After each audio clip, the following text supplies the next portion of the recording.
You nailed it. God is absolutely holy, perfect, and set apart on our own.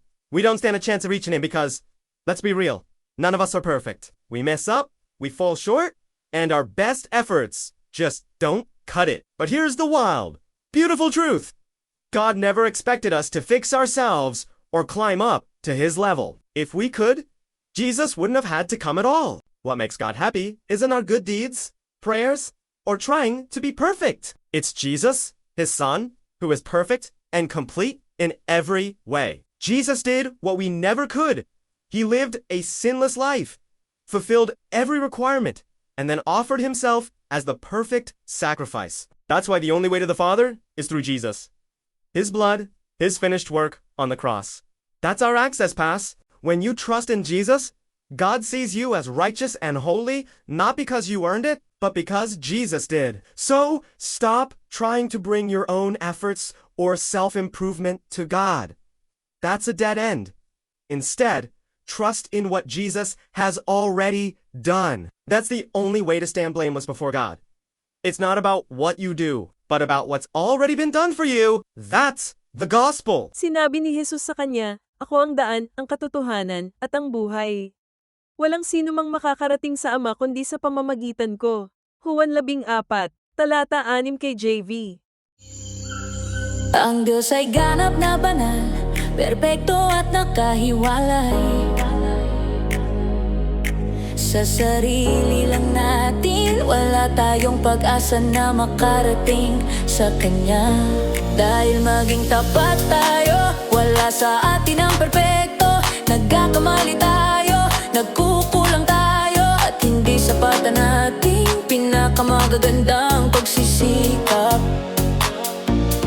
Pero ito ang magandang katotohanan, hindi kailanman inasahan ng Diyos na ayusin natin ang ating sarili o magkasantas niya.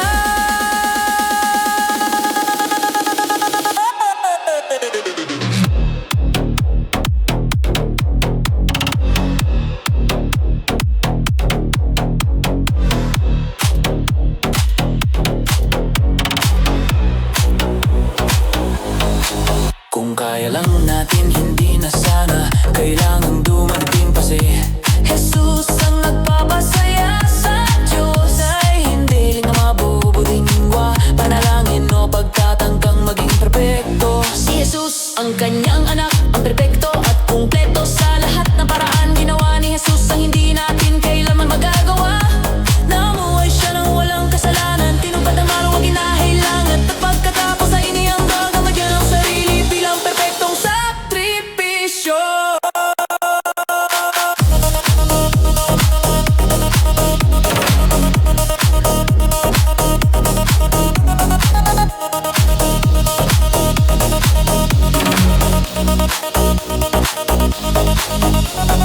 Kaya naman ang tanging daan patungo sa may sa pamamagitan ni Jesus. Ang kanyang dugo, ang kanyang tapos na gawain sa krus, iyan ang ating pasaporte.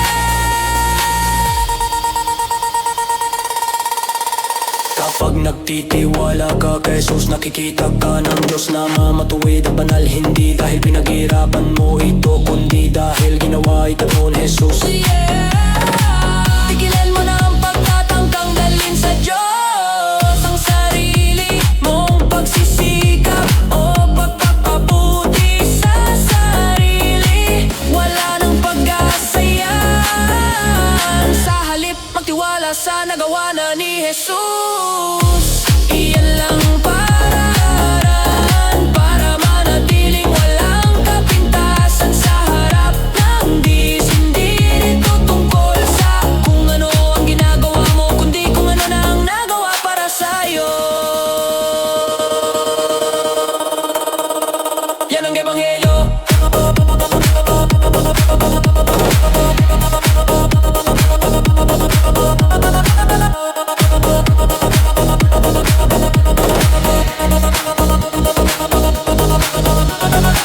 Paki-share po ang channel, si Jesus ay Hari, sa ikaluwalhatian ng Diyos.